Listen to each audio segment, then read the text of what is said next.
स्वागत है आपका मेरे YouTube चैनल में। तो आज हम लोग पढ़ने वाले हैं कक्षा 10वीं विषय सामाजिक विज्ञान से अध्याय 2 प्रथम विश्व युद्ध का पार्ट 2। पार्ट 1 हमने जो है पहले पढ़ लिया था, तो आज इसका पार्ट 2 पढ़ने वाले हैं। तो चलिए पढ़ना शुरू करते हैं, वीडियो शुरू करते हैं। चैनल पर नए हैं तो जरूर इसको सब्सक्राइब कीजिएगा और मित्रों के साथ जरूर इसको शेयर कीजिएगा। तो थोड़ा सा इसका रिवाइज कर लेते हैं कि पार्ट 1 में हमने क्या पढ़ा था। तो सब जो है क्या करना चाहते थे, सब जो देश थे वो अपना अपना बल बढ़ाना चाहते थे, शक्ति बढ़ाना चाहते थे, और इनके बीच क्या था, कंपटीशन हो रहा था कि कौन सबसे ज़्यादा ताकतवर बनेगा। तो ये जो है एक दूसरे से क्या कर रहे थे, युद्ध कर रहे थे और अपना जो क्षेत्र है, अपना जो प्रभाव है वो बढ़ाना चाहते थे। इस कारण इनके बीच क्या हो रहा था, युद्ध हो रहा था। तो चलिए आज आगे पढ़ते हैं। जटिल अंतरराष्ट्रीय संधियां, तो इनके बीच कुछ कुछ जो है संधि हुई थी, तो उन्हीं संधियों के बारे में जो है पढ़ने वाले हैं। और बहुत ही इंपॉर्टेंट, बहुत ही ये जो है आपके लिए परीक्षा में पूछे जाते हैं। त्रिदेशीय संधि और ये जो संधियां हैं बिल्कुल जो आपके परीक्षाओं में पूछे जाते हैं, तो आपको इसको अच्छे से समझना है। चलिए पढ़ते हैं। 19वीं सदी के अंत से ही यूरोप के कुछ देशों के बीच जो है तनाव बढ़ता जा रहा था और सारे महत्वपूर्ण देश यह मानकर चल रहे थे कि देर सवेर युद्ध होने वाला है।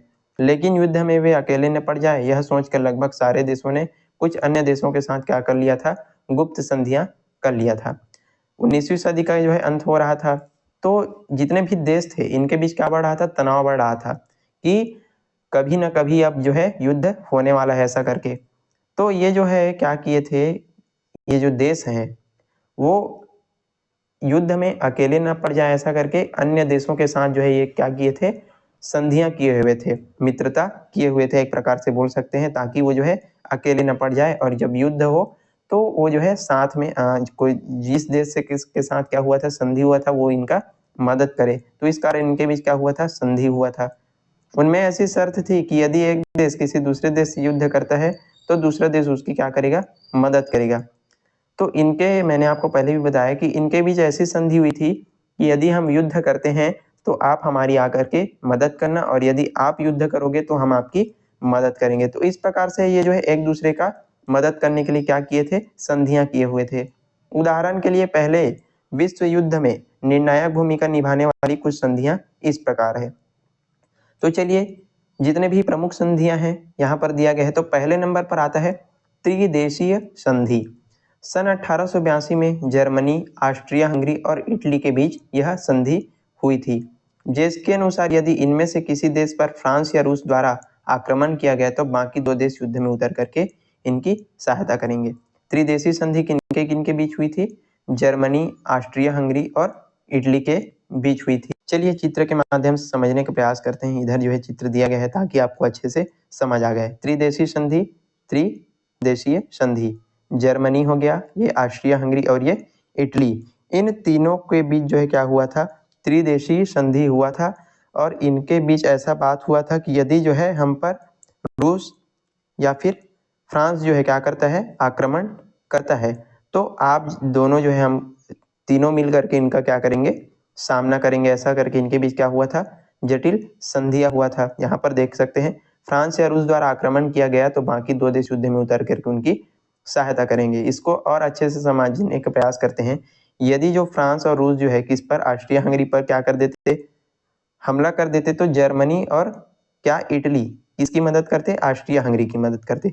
यदि जर्मनी की पर हमला कर देते तो ऑस्ट्रिया और इटली मिल करके किसकर, ये जो जर्मनी उसकी मदद करते। तो इन तीनों के बीच जो है समझौता हुआ था, संधि हुआ था, इस कारण इनको त्रिदेशीय संधि इनको बोला गया है। तीनों देशों के बीच जो है क्या हुआ था, समझौता हुआ था। आई होप आप जो है समझ गए होंगे। फिर आ जाता है त्रिदेशीय समझौता, ये था संधि, और उसके बाद आता है समझौता। जर्मनी, ऑस्ट्रिया और इटली की संधि के द्वारा रूस और फ्रांस को अलग थलग पड़ने का खतरा था। अब इन्होंने क्या कर लिया था, जर्मनी, ऑस्ट्रिया और जो इटली थे, इन्होंने तीनों तो जो है मिल गए थे। तो ये जो है डर गए थे, कौन, रूस और फ्रांस जो है, इनको खतरा था कि हम क्या हो गए, अलग हो जाएंगे क्या, ऐसा करके। वे दोनों जर्मनी की बढ़ती ताकत और आक्रामकता से चिंतित थे।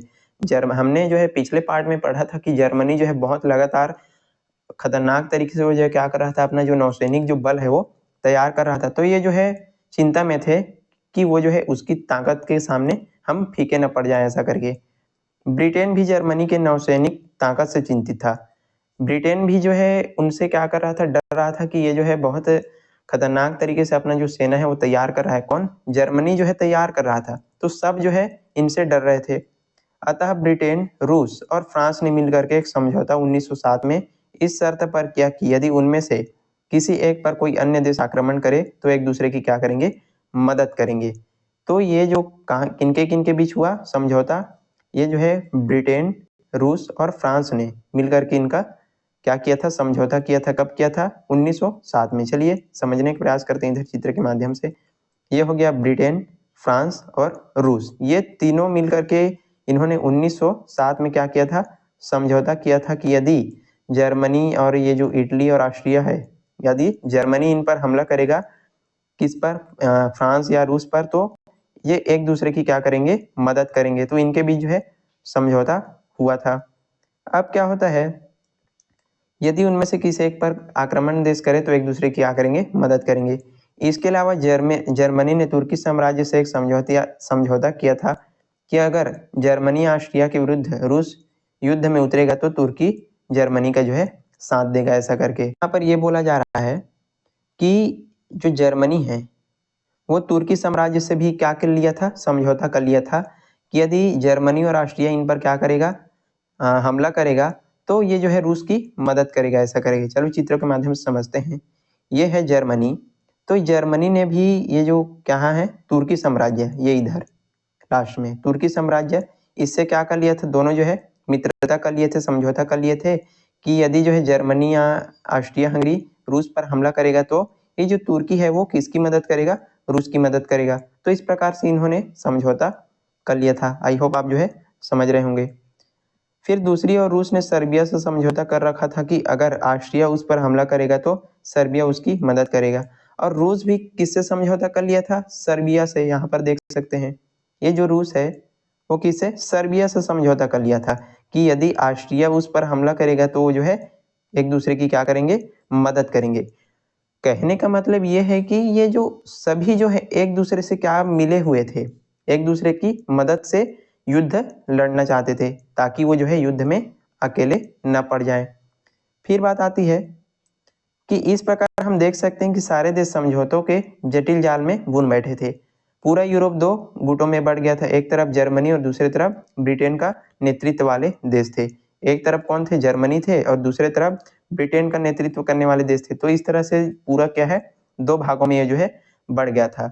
मैं आपको एक बार फिर से बता देता हूँ कि ये जो है युद्ध में न अकेले पड़ जाए, ऐसा करके जो है आपस में मित्रता किए हुए थे, समझौता किए हुए थे। तो आपको इसको याद रखना है। दोनों गुटों के बीच तनाव बढ़ता जा रहा था। इसी बीच सर्बिया के राष्ट्रवादी ने ऑस्ट्रिया के राजकुमार और राजवधु की हत्या कर दी। अब ऑस्ट्रिया को सर्बिया पर हमला करने का मौका मिल गया। अब इनके बीच जो है बहुत तनाव बढ़ रहा था, मतलब एकाएक जो है कभी ना कभी युद्ध चालू होने वाला था। तो अब इसी बीच क्या होता है कि जो सर्बिया का जो राष्ट्रवादी जो व्यक्ति है वो ऑस्ट्रिया के राजकुमार, उनकी पत्नी की गोली मार करके क्या कर देता है, हत्या कर देता है। अब ऑस्ट्रिया जो है सर्बिया पर हमला कर देता है। रूस सर्बिया की मदद के लिए उतरा और जर्मनी ऑस्ट्रिया की मदद के लिए तैयार हो गया। अब क्या होता है कि ये जो सर्बिया है वहाँ के लोग जो है ऑस्ट्रिया हंगरी की यहाँ के जो राजा हैं और उनकी पत्नी की गोली मार करके हत्या कर देते हैं। तो फिर से ये जो उसके बाद क्या होता है, ऑस्ट्रिया हंगरी जो है इन पर हमला कर देता है, सर्बिया पर। ये जो है चुप बैठने वाले तो नहीं थे। तो फिर से अब इनका जो साथी कौन था, रूस था। तो ये जो है किसमें, युद्ध में इसके साथ साथ देने के लिए आ जाता है। किसके साथ, सर्बिया के साथ। और धीरे धीरे करके जो है सब जो है युद्ध में क्या हो जाते हैं, शामिल होते हैं। चलिए आगे बढ़ते हैं। और जो जर्मनी है वो ऑस्ट्रिया की मदद के लिए आ जाते हैं। तो इस प्रकार जितने भी इन्होंने क्या किया था, संधि समझौता किया था, तो उसके अनुसार ये जो है एक दूसरे की मदद करने के लिए आ जाते हैं। देख सकते हैं इस चित्र में, इस कार्टून में जो है बहुत अच्छे तरीके से आपको समझाने के लिए यहाँ पर दिखाया गया है। सन 1914 में प्रकाशित एक कार्टून, इसमें यह दिखाया गया है कि किस तरह सारे देश युद्ध में खींचे चले गए। चलिए देखते हैं। ये सर्बिया हो गया, ऑस्ट्रिया, रूस, जर्मनी, फ्रांस, ब्रिटेन। तो सर्बिया, अगर मुझ पर हाथ उठाया तो जरा हिलो तो जानो। तो ये देख सकते हैं एक दूसरे को जो है ये जो है मारने के लिए आ रहे हैं। तो इस प्रकार धीरे धीरे जो है ये जो युद्ध है वो विश्व युद्ध का स्वरूप ले लेता है। चलिए आगे बढ़ते हैं। अति राष्ट्रवादी भावनाएं और सैन्यवाद। 19वीं सदी के अंत में जैसे जैसे यूरोपीय राज्य स्थापित होने लगे, उन देशों की सरकारों ने लोगों को अपने राष्ट्र को सर्वोच्च बनाने के लिए उकसाया। अब जैसे जैसे ये जो राज्य है स्थापित हो रहे थे, तो वहां की जो सरकार है अपने जनता को जो है भड़का रही थी कि हम जैसे ज्यादा शक्तिशाली बनेंगे, अपने राष्ट्र को सर्वोच्च बनाएंगे, ऐसा करके सारे राष्ट्र यह मानने लगे कि जिसके पास सबसे अधिक भूमि होगी, सबसे अधिक उपनिवेश होंगे, वही सर्वशक्तिमान होगा, और जो ऐसा नहीं करेगा उसे दूसरे ताकतवर देश कुचल देंगे।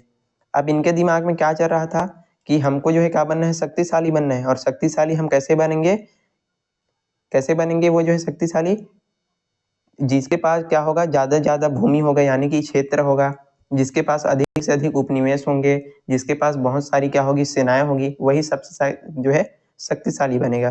तो इन और जो शक्तिशाली नहीं बन पाएगा वो जो है दूसरे देशों के हाथों में कुचल दिया जाएगा, मारा दिया जाए, जो है उनको युद्ध में हरा दिया जाएगा। तो इस प्रकार से इनके बीच क्या चल रहा था, बात चल रहा था।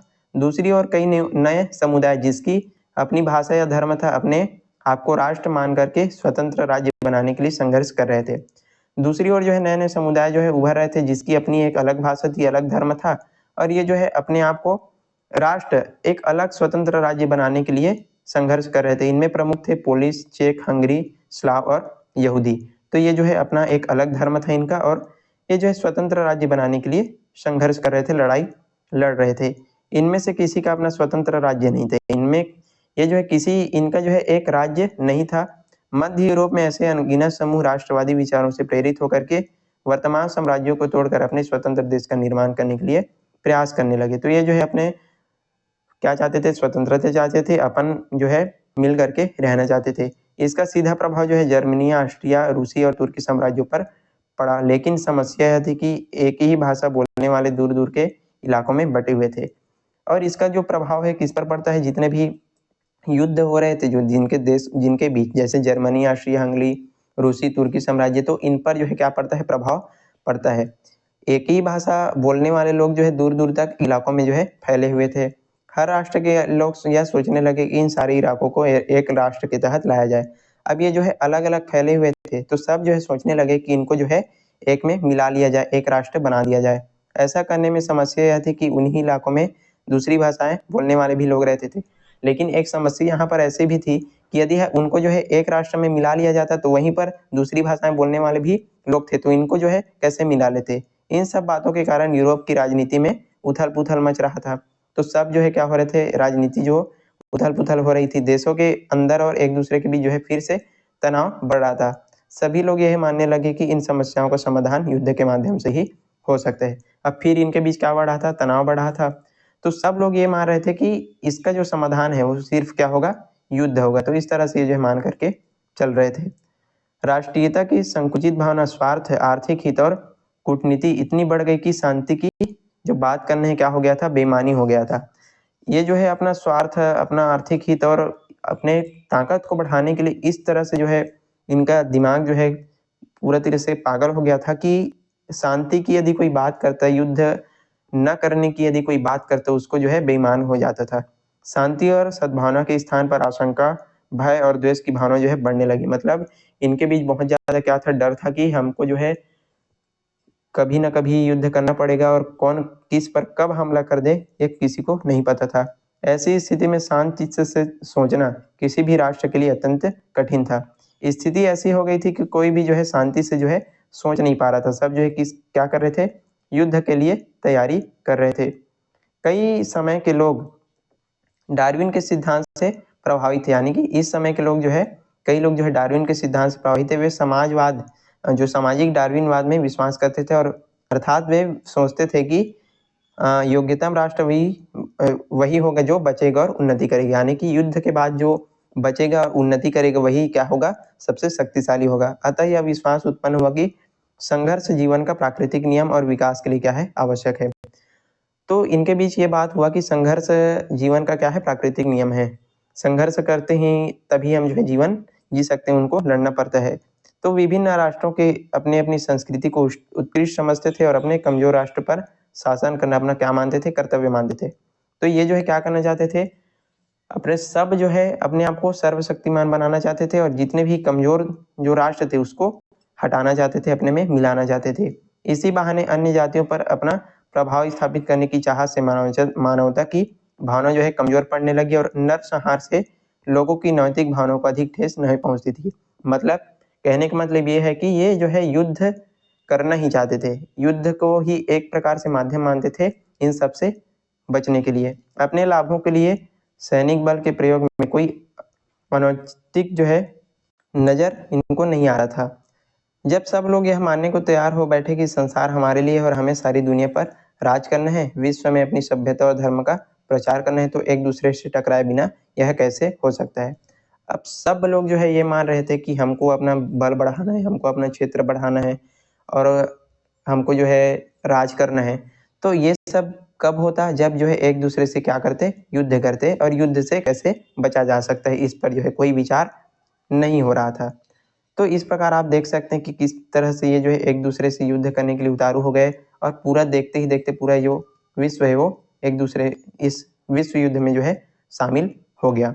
लेकिन कोई भी ये करने को तैयार नहीं था कि शांति की बात हो या फिर युद्ध रोकने की बात हो। लेकिन उस समय सबके मन में, सबके दिमाग में सिर्फ एक ही विचार था कि हमको क्या करना है, युद्ध करना है और अपने आप को शक्तिशाली बनाना है, दूसरों को हरा करके अपना जो क्षेत्र है वो विस्तार करना है। तो ये था आज का हमारा पार्ट 2 प्रथम विश्व युद्ध पार्ट का पार्ट 2, और पार्ट 1 हमने जो है पहले कर लिया था। तो ये था आज हमारा पार्ट 2। आई होप आपको चीज़ें हैं वो समझ आई होगी, और वीडियो पसंद आया हो तो बिल्कुल इसको जो है लाइक कीजिएगा, अपने मित्रों के साथ जरूर इसको शेयर कीजिएगा, ताकि आपका एक छोटा सा योगदान भी उनको ये जो चीज़ है वो समझाने में मदद कर सके, उनकी परीक्षाओं में हेल्प कर सके। और चैनल में नए हैं तो जरूर इसको सब्सक्राइब कीजिएगा। चलिए मिलते हैं इसी प्रकार के अन्य वीडियो के साथ, तब तक के लिए पढ़ते रहिए। धन्यवाद।